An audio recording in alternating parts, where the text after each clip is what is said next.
कल्याण का मार्ग मिले, सभी को कल्याण का मार्ग मिले, किसी को कोई दुख ना हो। किसी को कोई दुख ना हो। साधु साधु साधु साधु साधु। साधु। सबका मंगल। सबका नमो बुद्धाय। नमो। वैशाख की पूर्णिमा, और बौद्ध धर्म में ये वैशाख की पूर्णिमा जो है सबसे पवित्र त्यौहार के रूप में मनाई जाती है, क्योंकि इसी दिन, वैशाख पूर्णिमा के दिन, महात्मा बुद्ध का जन्म हुआ और इसी दिन महात्मा बुद्ध को ज्ञान की प्राप्ति हुई, जिसे बौद्ध धर्म में निर्वाण की प्राप्ति कहा गया। और इसी दिन महात्मा बुद्ध को महापरिनिर्वाण, यानी कि जिसे मृत्यु हम कह देते हैं, तो मृत्यु हुई। तो तीनों घटनाएं कि जन्म, निर्वाण और महापरिनिर्वाण महात्मा बुद्ध के इसी दिन हुए। तो महात्मा बुद्ध इंटरनेशनल स्कूल जो टोहाना में भुना रोड पर बाईपास के नज़दीक है, आज बुद्ध पूर्णिमा के उपलक्ष्य में शहर के बुद्धिजीवी, एक विद्वान वर्ग जो है, लगभग 30-35 हमारे ऐसे विद्वान साथियों के साथ हमने मिलकर यहाँ एक विचार गोष्ठी की कि किस तरीके से आज आधुनिक युग के अंदर महात्मा बुद्ध के विचारों को बच्चों के अंदर कैसे भरा जा सकता है। कि महात्मा बुद्ध ने जो 4 आर्य सत्यों का उपदेश दिया, और 4 आर्य सत्यों में कि दुख को दूर करने के लिए अष्टांगिक मार्ग पर चलने का उपदेश दिया, दया, करुणा, आत्मचिंतन, इनके ऊपर महात्मा बुद्ध ने जो विश्व का एक शांति पुंज के नाम से जाने जाते हैं, जिसे लाइट ऑफ एशिया कहा जाता है, कि अब महात्मा बुद्ध के उपदेशों को बच्चों के अंदर कैसे इंगित किया जाए और बच्चे का जो चिंतन है वो बुद्ध सा हो। इन सभी चीज़ों को ध्यान में रखते हुए आज एक विचार गोष्ठी का यहाँ पर आयोजन किया गया, जिसमें सभी वक्ताओं ने डॉक्टर शिव सचदेवा से लेकर, और मैं कहूँ कि लास्ट वक्ता जो गुरुपाल नैन हमारे रहे, उसमें बीच में ज्ञानीराम बंसल जी, विक्रम प्रभाकर जी, मेरे भाई बलवान चौहान जी, ज्ञानीराम बंसल जो प्राचार्य रहे, और जो हिस्ट्री के, अगर मुझे नॉलेज है तो हिस्ट्री ज्ञानीराम जी शायद पढ़ाते थे, तो जिन्होंने बुद्ध के बारे में वास्तविक जानकारी जो यहाँ पर हमें प्रदान की।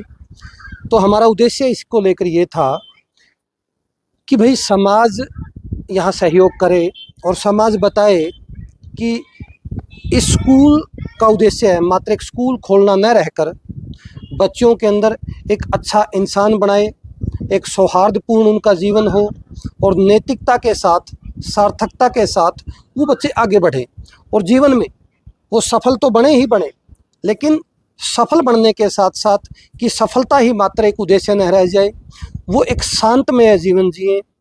जैसे आजकल इस भौतिक युग में हम देख रहे हैं कि सफलता प्राप्त करने के बाद भी ऐसे में कई आईएएस अधिकारियों को जानता हूं कि जिन्होंने आत्महत्या कर ली। ऐसे कई बड़े बिजनेसमैनों को जानता हूं कि जिन्होंने अपने जीवन को ऐसे में समाप्त कर दिया। तो कहीं ना कहीं अभाव था कि शांति उनको नहीं थी।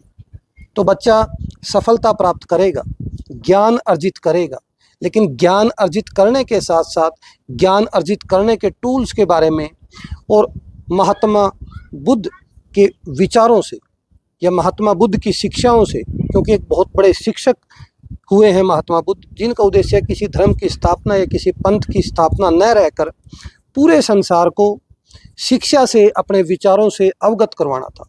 ज़्यादातर समय महात्मा बुद्ध का मौन रहा है, और दुखों के बारे में तो आपने अनेकों महात्मा बुद्ध की ऐसी गाथाएं सुनी हैं कि एक महिला महात्मा बुद्ध के पास आई अपने बच्चे, एकमात्र बच्चे की मृत्यु पर, कि आप चाहें तो इसे जीवित कर दें, और कैसे उन्होंने अनाज की एक मुट्ठी उस घर से मंगवाई कि जिस घर में कोई दुख न हुआ हो, कोई मरा न हो। तो उसके माध्यम से ये संसार को एक जानकारी दी कि ऐसा कोई नहीं है दुनिया में जो दुखी न हो, लेकिन दुख होंगे, दुख का कारण होगा, और दुख का निवारण बताया, और अंतिम रूप में कि भक्ति के माध्यम से किस अंतिम जो चरम लक्ष्य है उसे कैसे प्राप्त किया जाए।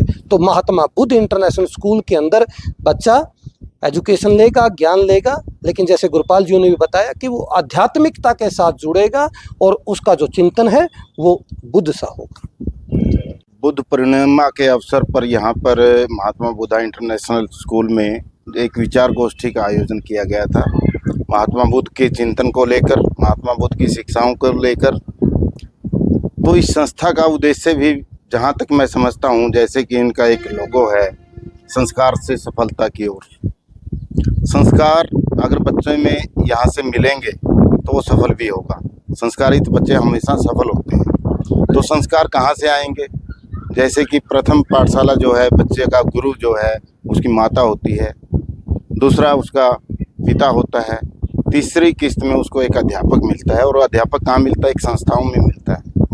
ये संस्था जहाँ तक मैं समझता हूँ शिक्षा के साथ साथ अध्यात्म को लिए हुए भी बच्चों में इस तरह का ज्ञान देगी, जहाँ बच्चा एक संस्कारवान होगा, और संस्कारवान होगा, शिक्षित होगा तो अपने जीवन में आगे बढ़ेगा। Thank you.